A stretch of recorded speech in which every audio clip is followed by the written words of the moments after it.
Well, hello again. We're here at GPS. So thank you for being with us today. We are ready to do Revelation 2. We're going Revelation verse by verse, and we'll see how we do the 7 churches. But we're excited to do this now. Just in case this is a little bit new to you, review who we are. Every show we have different people sometimes and who can come.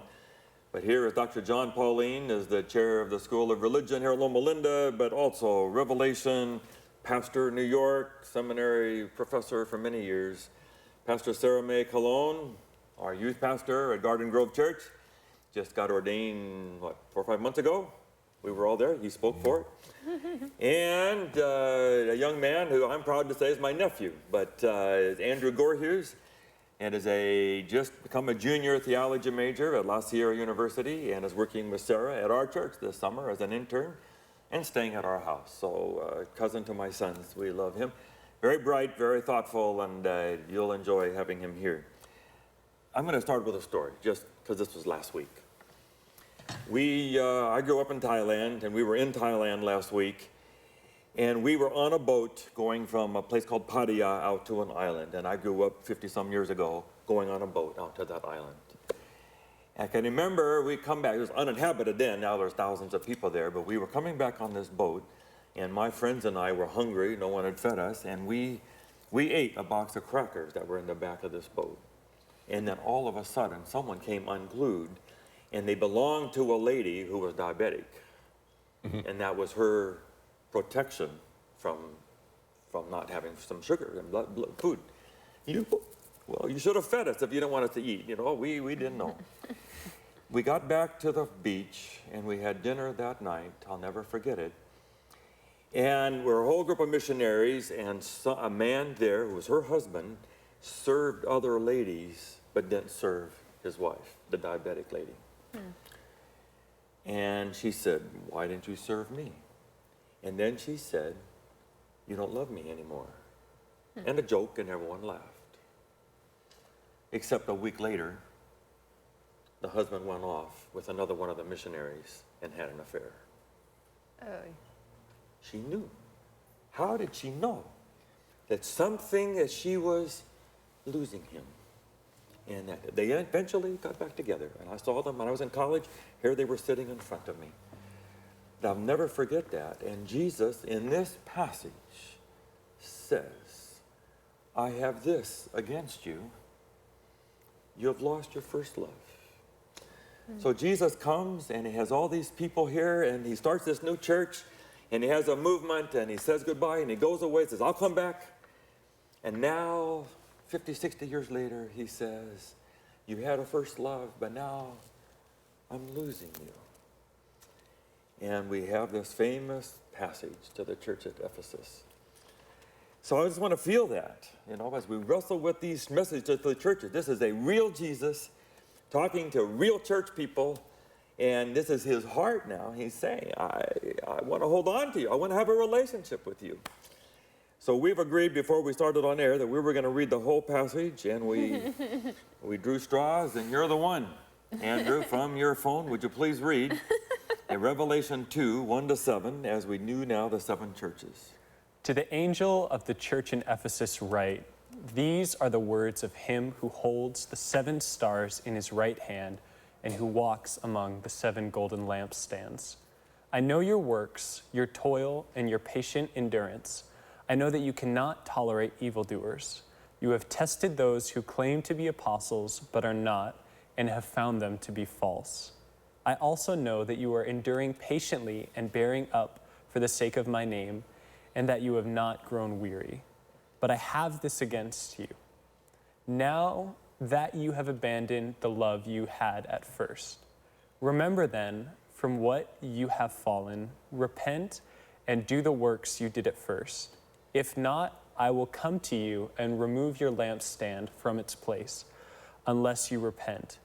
Yet this is to your credit. You hate the works of the Nicolaitans, which I also hate. Let anyone who has an ear listen to what the Spirit is saying to the churches. To everyone who conquers, I will give permission to eat from the tree of life that is in the paradise of God." Very good. What version? NRSV, New Revised NRSV. Standard Did they tell you Version. that was the best in your school? I don't know if there's a best, You but choose it. it's the one that we use at La Very Sierra. good, very good, very good, very good. All right, well, you know we have to deal with these a few minutes on this one question. Who are these messages for? And I don't know the rest of your experience. I'm sure John and mine is a little more similar, but I'm a pastor. We all were given Revelation seminar materials, and the 7 churches were a chart. It's always a chart. So here's the 7 messages, and then there's dates. So from AD 31 to AD 100, and then 100 to 303, and 303 to 313, and you know, all the 7 churches covered the 2,000 years of the church. And of course, we were always the Laodicea, the lukewarm one. I wish you were hot or cold, but you're lukewarm. Is that legitimate? Is that still sort of state of the art of understanding of Revelation? Is that just our church, or do other churches believe that? Or is the chart really something that somebody superimposed on the text and it's really not there? Who has the answer to this? Well, I think one of the strengths of that position, that the 7 churches represent 7 periods of Christian history, is that so many Christians do believe it. In It's other not unique words, to our church, then. it's not unique to Seventh-day Adventists. It's not unique even to a few evangelicals and so on. Through history, a lot of various Christians have believed that this gives sort of a sense of history. And I think the strength of it is the fact that it does, to a large degree, fit. When you think of Ephesus, maybe, you know, things are going really, really well. Their love is slipping a little bit, but, you know, otherwise they're pretty strong. Then you got persecution with Smyrna. You've got a period of confusion with Pergamos, a period of darkness with Thyatira, and so on. You work your way through, and it has tended to fit. And I remember a Lutheran scholar, Philip Schaff, probably the greatest church historian of his time, when he laid out Christian history, it fit the themes of these 7 churches pretty well. There's also a few hints in there. In Philadelphia, it talks very specifically about the end time hour of trial, that they would experience that. So Philadelphia is more than just first century. They would experience something that related to the end time. And in the Laodicean message, you have a message there that echoes the Battle of Armageddon. When we get there, you know, we can take a look at those texts and compare that. So there are some hints in there that it's more than just the first century. But as I said in the last program, chapter 1, verse 19 gives us a strong suggestion that the 7 churches relate initially and primarily to the original situation. And then, like most of the New Testament, they also can apply to everyone that reads this text. You want to take one more minute and at least make sure that anybody knows the traditional labels of how to interpret Revelation? Oh, yeah, you mean preterism, all yeah. of that. I mean, there have been 4 main ways of interpreting Revelation. Preterism is saying the whole book is just about the first century, period. Another is futurism that says, well, really the whole book is about the last generation. Then idealism is, well, the book is not about history at all. It's just, to teach us important themes, Christian themes. It's an apocalyptic way of telling the gospel story. Historicism, which is the one that was most popular at the time of the Reformation, for example, historicism kind of combines all of those and says, well, Revelation speaks to the original generation, it speaks all the way through, and then it also speaks to the end. And so Seventh-day Adventists, is one example, have felt that each of those 3 approaches has some truth in it, but it doesn't fit the whole evidence. The whole evidence suggests that all 3 of those elements can be seen in various places, and that a historical view actually will serve the text better. Anybody want to agree, disagree, add? Okay, well, that's a pretty good summary. I think I think it's terrific, good. John. Thank you, thank you. I think these are the classic formulations, and I think everyone who's watching and going along with us needs to at least be aware. And I think as we go through these churches, we'll want to stop with each one at the end and say, you know, if we were to put this church in the realm of history, where would it fit and why? Okay. You prefer one model or another? Or are you ready to say, but here's... Well, as I look at the 7 churches as a scholar, it doesn't bear the marks of apocalyptic, like much of the rest of the book of Revelation or like the book of Daniel. I did a scholarly article on the marks of apocalyptic, and that you'd find, say, in Daniel 2 or Daniel 7. There are 4 major marks of apocalyptic. None of those are in these texts.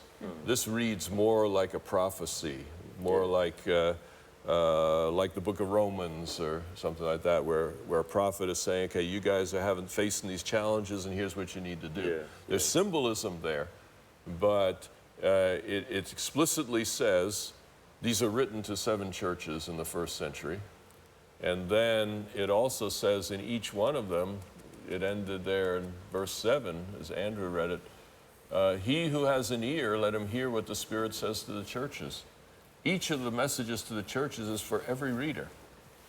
So this is not simply, okay, this church is for that century and this church is for this century. That's right. It's saying these messages have universal application. So I think for me, seeing them as prophetic literature, kind of like Matthew 24 or Mark 13 in the Gospels, that people can go to and find purpose and meaning for their lives today. That's the purpose of prophecy. And I'm very close to that. My own experience comes out of driving around in a car in Chicago where Willow Creek is, and Bill Hybels did a series on the 7 churches. And I had tapes and turning them in my car and listening while I'm not around. I'll never forget it. He took the 7 churches and gave a 2-word summary of each one. I don't know if I'll remember them all quickly, but Ephesus was first love. And then Smyrna, be faithful. Pergamum, no compromise. Thyatira, take a stand. Take a stand. Church has to take a stand once in a while and stand up for something. Sardis was wake up. You're dead, but you're alive. You look alive, but you're really dead. Wake up. Philadelphia was open door, and then white hot for Laodicea. And the question is, which of those 7 do we all need to hear? And the point was, of course, we needed all 7. You may need one of them more at a different time than another, but I need to hear the first love. I want a relationship with God that is first love, and that is, be faithful, and take stands, and no compromise, and I need to wake up and be alive, and I want to be white hot for God. And the idea is that as we're moving through the book of Revelation, if you just read this book, the rest of the book and all these events will happen when there's a body of people that are all 7 of these things, that are white hot and faithful and no compromise and full of God. Anyway, that's one particular pastoral preaching way of handling this.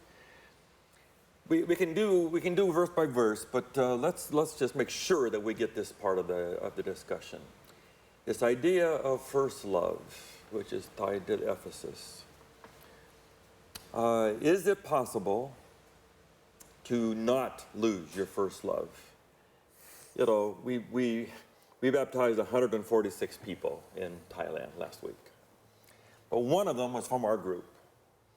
And I got to be the one. We were baptizing 3 in a row in this little baptistry that, a friend and I helped build this church. And here we are baptizing, and the first girl was our own girl, 18 years old, Nicole. To see her smile, when she comes out of the water, and the water's running everywhere, and I'm 2 inches away from her. And then we saw it again this Sabbath when we welcomed her to the church. That's first love. Her mother wasn't there, only can see video. And I've had people just light up when they come out of the water, and they're just so excited. And they have a new church and a group of friends, and we stand up and we take pictures, and it's fantastic, and they're full of God, and Jesus is very close. But then there are days when it's political stuff in the church or whatever else, and it's gone. Is it possible to live in a first love relationship with Jesus all the time? Or is that just not? There's going to be very flat stretches.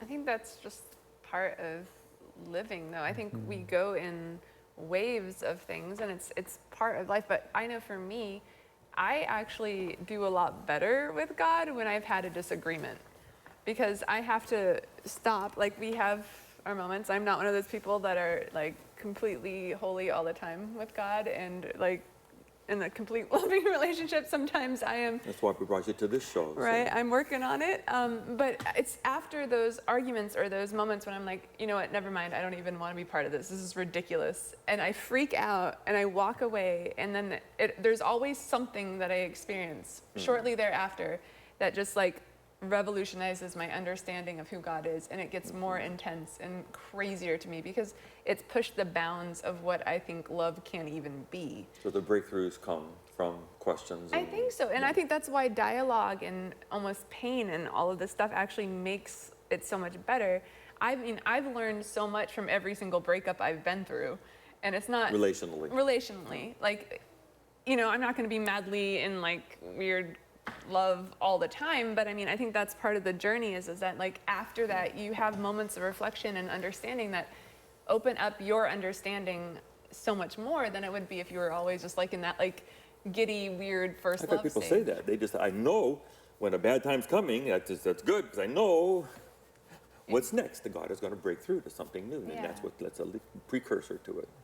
But also, I think it's interesting. I was reading a commentary on this a while ago, and I made a note of it, is that love is like a necessary characteristic in discipleship. And so when you look at these journeys of love, and maybe that's one of the things that is being focused on in Ephesus, is this concept of not only is your first love being kind of messed up, but you're not even discipling people, or you're not even spending time creating this community and opening up the possibility of experiencing holistic love. You're, you know, and I think that's something. We say in our counseling, premarital counseling, don't expect to live a honeymoon relationship all the time. There will be disillusionment stages. Is that also true then with God? Or is it possible, where those one says, go from faith to faith, you know, is it possible to just bask in the light of Jesus all the time? Or are there going to be times, the dark night of the soul, when God is still there, but you're not feeling it right now?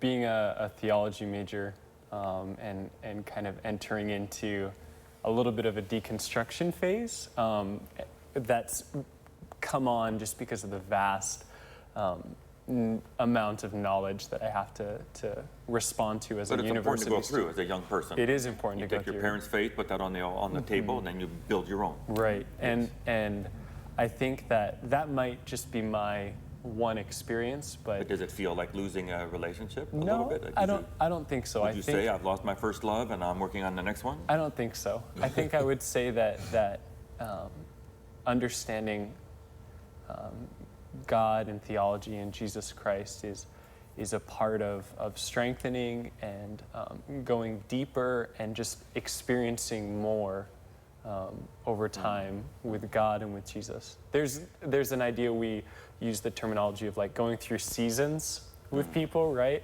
And the year cycle, many of us would say it ends with winter and there's new birth at spring. But I heard it reversed once, in that the year actually ends with summer, with the abundance that we share with people. And then oftentimes we dip into a new season, we start something new. And that has the process of leaving your old season and degenerating with fall, so to speak. Spiritual life. Going through the desolation of winter and then growing once more into something new. Martin Marty wrote a book on the cry of the absence, that sometimes there's summer and sometimes there's winter. And there's a lot more winter. Mother Teresa had these wonderful verses, and other time the book came out, she was dark, ready to give up her faith, many times.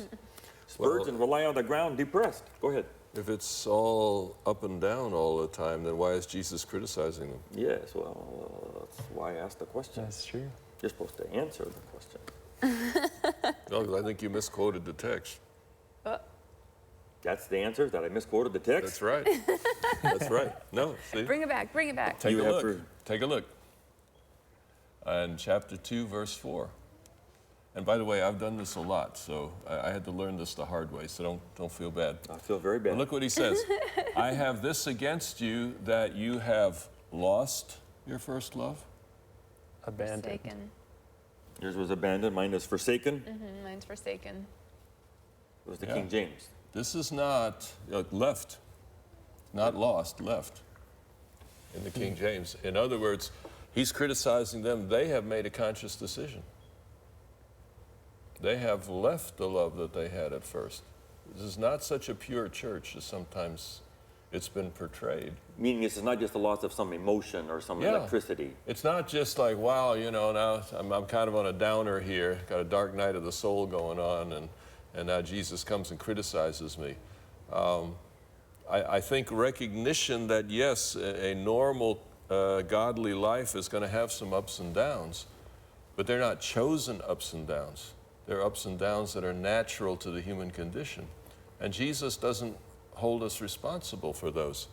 But rebellion, when we're making decisions that we know are contrary to what we once had, that gets So that's comforting. challenged. Yeah. That gets rebuked, you see.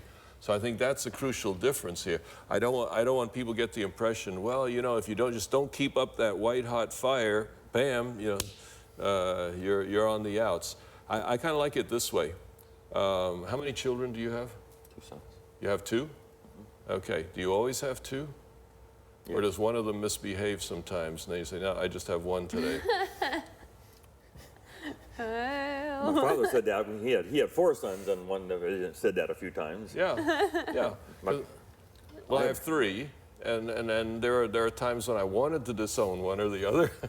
But the reality is, in a family, a child misbehaves, you don't send them out on the street. Yeah. And God is certainly not a worse parent than we are. That's right. So I think you know, one thing I've struggled with much of my life is the sense that, well, you know, if I don't have this white hot fire going all the time, then, you know, God's going to turn away from me because I'm not doing it right. That's right. And no, Ephesus chose. They left. This is the word for divorce, aphekis, in Greek. It's the word for divorce. So this is a serious rebellion. This is a walking away from a That's relationship. very helpful. But Yeah. I also find that interesting then, because if you read the first part, it's affirming them in their perseverance, and like, so they're doing everything right still. Yeah, it's they just are. their soul has kind of detached themselves from the actual thing that they believe in. So I mean, I think in some senses we're all kind of guilty of that, where, like I was saying, I don't know if it was this episode or a while ago, but we were talking about how you can go through the motions so easily of something and look so right, but you're so far removed from it that it's not really heartfelt and it's not an authentic thing. And I think that's where our generation gets so disillusioned with the church. Form of godliness, but not the power. Yeah, and so the authenticity, when it goes out the window, it's almost more offensive and more detrimental than just not even like calling it what it is. What is the balance between personalities at all? I mean, not everyone is a touchy-feely.